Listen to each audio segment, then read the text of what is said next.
And I also think it's important to note that AA is not necessarily treatment. And this is one of the things that, Dr. Koh talks a lot about, that there's a lot of issues, and especially now that the drugs have changed. I mean, AA was written really primarily for late-stage heavy drinkers, right? And that's really what it pointed at. And now we're seeing a flood of different types of addictions, meth, coke, where there's video games, Facebook, but where there's drug-induced psychosis, opiates. There's long-term depressions. There's a lot of psychiatric issues that are much more complex than, and not to say that it isn't complex for late-stage drinkers that can have dementia and other pretty major issues.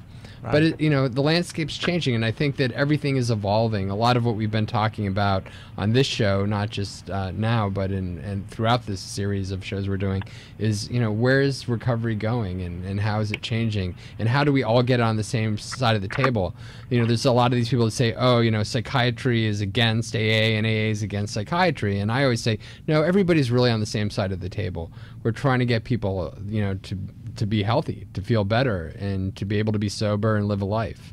One doesn't preclude the other. Right, but that's right. AA is a really important tool in early recovery. Yeah, yep. It's like a crutch to get people. It's a good place to pick up chicks. Real desperate, lonely, broken chicks. Well, thanks for calling in, Emily. We definitely appreciate your call. Thank you, guys. Okay, bye. Bye-bye. I mean, exploit your vulnerability. Right, Max trying to get a number. No, on but it. But I think what's great is that it's great to be able to talk about certain things and not feel like you're going to be ostracized. I mean, because you've been Jack. I mean, you've been going to meetings in LA for probably in California for a long time, and it is a little bit scary sometimes to say out loud. I don't always agree with Well, I don't agree with a lot of it, but the bottom line is, I've been, I don't really attend any of these groups that you guys have been discussing, any of these double valve groups you guys have been discussing, but in whatever recovery center, wherever I'm at, right. I disagree with a bunch of it, yeah. And a lot of them just don't read.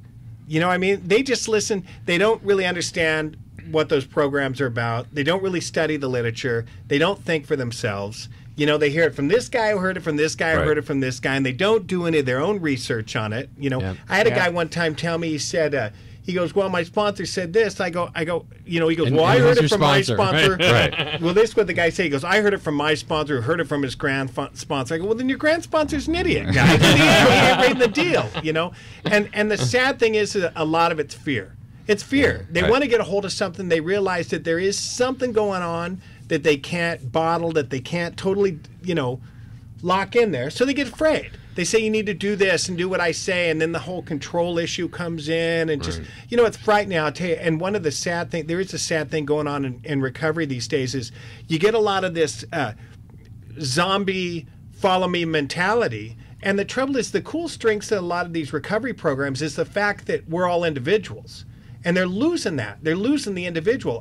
Our common recovery is our common bond. But the real strength is that there's millions of different individuals doing it, millions of tools to use, and they're ruining. And it's that. funny because you think of it's funny because you think about the old alcoholism posters from the 70s, and it was talking about how it would have a picture of everybody from every ethnicity and age group, and it would say all these people are alcoholics. Well, and that message has almost been lost. I just want to use this. When I was getting sober, my first sponsor, I remember I called him up, a great guy, and I called him up and I said, Steve, I had a drunk dream last night.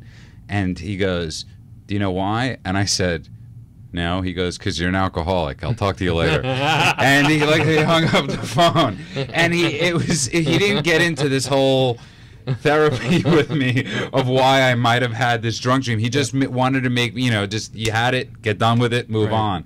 And he never told me, you hear constantly sponsors, people say in any sort of, with the whole zombie thing, if you're going to do that, call me beforehand. He wanted me to live my life. Right, and think for yourself. And think for myself, and let the mistakes, he used to go to me, he goes to me, go back to school. And I was like, Steve, I don't think I can. He's like, just go back to school. Every time I would take a test, I'd call him up afterwards and go, Steve, I failed. I failed this test. He goes, did you get the grades? I'd be like, no. He goes, call me when you do. Well, if you look at some of that, if you're on one of those programs, you get a chance to look at the literature. One of the founders of one of those programs, he actually tests his new way of thinking while he's laying in a detox bed. He's laying in the bed in the recovery center And he goes, I got to test my new way of thinking. I'm going to try it right now, which is nuts. And the other thing I always point out, the other thing in one of those programs is the way it got started is the guy had, 5 or 6 months, and he splits his safety spot, splits his town. He goes, yeah, I'm going to go to this other town. I'm going to leave my groups, live all this. I'm going to go over here because I want to take over a company and be the president of it, right? Now, could you imagine in today's field, if your new guy came up to you and said, listen, here's what I want to do. I want to split these meetings. I'm going to head over to Tucson because I think I can take over a rubber plant and be president. How's that sound to you? You'd get these control freaks going, don't go, don't go, no major don't go. changes. No major changes. But the bottom line is, if that guy hadn't have gone and done that, all these people wouldn't have been sober. Because that's fact. I mean, when we're talking about punk rock and the hardcore movement, a lot of that was about individuality and about people following their own path, and that whatever's worked for the past obviously has resulted in this mess of this culture that we live in. It was sort of that. Well, I think there's no difference between the recovery cultures that's taken on and regular. I mean, I think we've, we're just a microcosm of everything else, and I think a loss right now in society is telling people to live their dreams. Don't worry about the consequences always. Just live your dreams. You can't always be realistic. That sounds good. And it does. It's like my grandmother used to say that to me all the time. She goes, life, you can't always. She died broke. She died broke. But she died with she the was best. An artist. But she died with the best carpeting in West Palm Beach. Yeah, forget about the little guy. Yeah. You do whatever you want. You don't worry about him. But she always. But it's so. There is a freedom in that. And I think that that message has been lost. You don't always have to think about everything you're doing. It's the therapization of if that's even a word. It's like live your dreams. The therapization. It's like live your dreams. Well, Stan Peele calls it the diseasing of America. Yeah. In his famous book, and that basically we're creating all these diseases of addiction. I think the problem is that a lot of people have gotten confused that there is definitely addictive states, and actually the DSM-5 is beginning to address this, correct? They're struggling with it. They're struggling with it. Like, what is abusive use of drugs and alcohol, and then what is an addictive state? And what are and then what are the consequences of addiction, be it drug-induced psychosis or other types of psychiatric illnesses associated with drug use. But within psychiatry, correct, Dr. Coe, there is a conflict about what is abuse versus addiction. Right. And I don't think that issue is even addressed in, say, AA. It's just or assume that you're they're not. But they're not. And In 12-step programs aren't afforded the luxury of getting that deep into it. It's 12. Just my opinion. 12-step recovery groups could treat the general in a general form, and that's I love. One of the favorite things of one of the books. It says you're going to probably need to seek outside help. That this is going to be good for you, but you might need to see outside help. And that's a very important message, that we can't treat 12 steps. Nothing can treat everything. A psychiatrist will tell you, go to 12-step meetings. The 12-step meetings will hopefully tell you, if you need more help, go see a therapist. You a lot of times, I'm sure you guys could relate, you're going through a rough time and people are like, what step are you working on? It doesn't always correlate that if you're going through a rough time. Yeah, I get the feeling that there are a lot of people that I've met in Alcoholics Anonymous that think that 12-step programs in general are some type of panacea, and I don't think that is the case at all. I mean, I've taken meds before, and that saved my life a lot quicker than me going to a meeting and getting on my knees and going, Lord, take it away. It's like, well, the Lord's not answering fast enough. I'd like to put a bullet in my head. Maybe I'll go take some medicine. And first. It doesn't make you bad. No, and I think that's where that's. It makes me better than everyone. It makes me better than everyone in the rooms. But I think that's like what Jack was talking about, where you become. For me, I understood. He's like saying you're a zombie. It's okay to not be a zombie. And it's like I have a sponsee that calls me up one time and he goes, I did something like, he's like, I went to, a certain type of woman last night. And I was like, that's great. I'm so happy you called me and told me.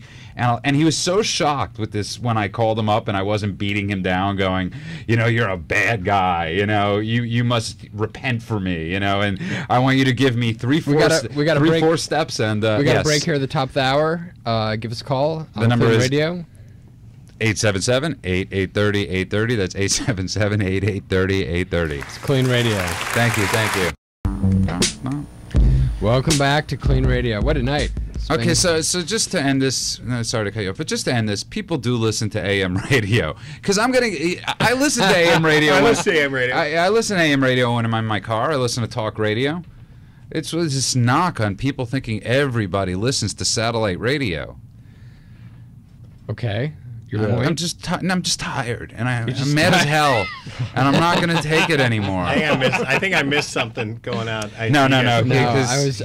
Mack had asked who listens to that. Yeah, I was surprised because I know that some people listen to AM. Like we have people calling in. I'm like, oh my god, like there are people listening. Yes, actually on the radio. I had no idea. So we actually had this really good idea during the break, and instead of a Tupperware party, we have a Dr. Co is going to do a Lexapro SSRI party. And Abilify. Brought the Abilify. We're compliments of the drug company. Compliments of the pharmaceutical. Yeah, that's what's up. Yeah. I'll never forget when I went to see a psychiatrist at Cedars, and I walk in, and it's a weird place. You know, I wouldn't recommend going to Cedars to see a psychiatrist. Probably the best doctors in LA, but something odd about going to a hospital building to see a psychiatrist. Just for me. I hope your practice isn't at Cedars.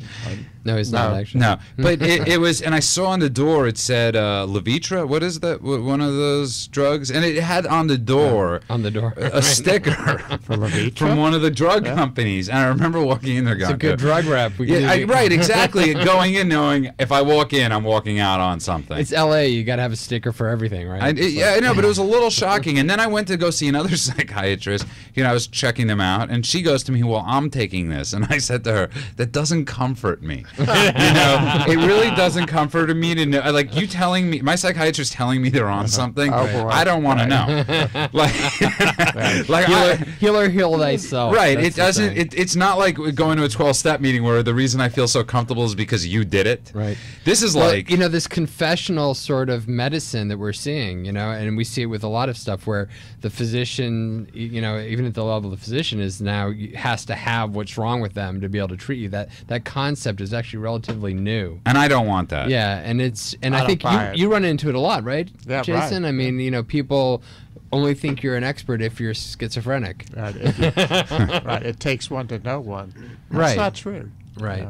I mean, how much education have you had? Well, it's years education, and years and but experience. The real teacher is clinical practice. My patients, and working every day to understand them and help them and see what helps and see what doesn't. And listening. You really have to listen to your patient. They're the best teachers. Yeah, Jason and I have worked together since '95, and I guess you've been actually a practicing psychiatrist since. Well, I got out of medical school in '77. Wow, so quite a bit longer than I've been around. Yeah. But you've been practicing since 1977. Med school, and then you did your residency. Then did residency, which you start practicing at that point. You're an intern and you're a resident. Do you think most psychiatrists are scared of are fearful of change?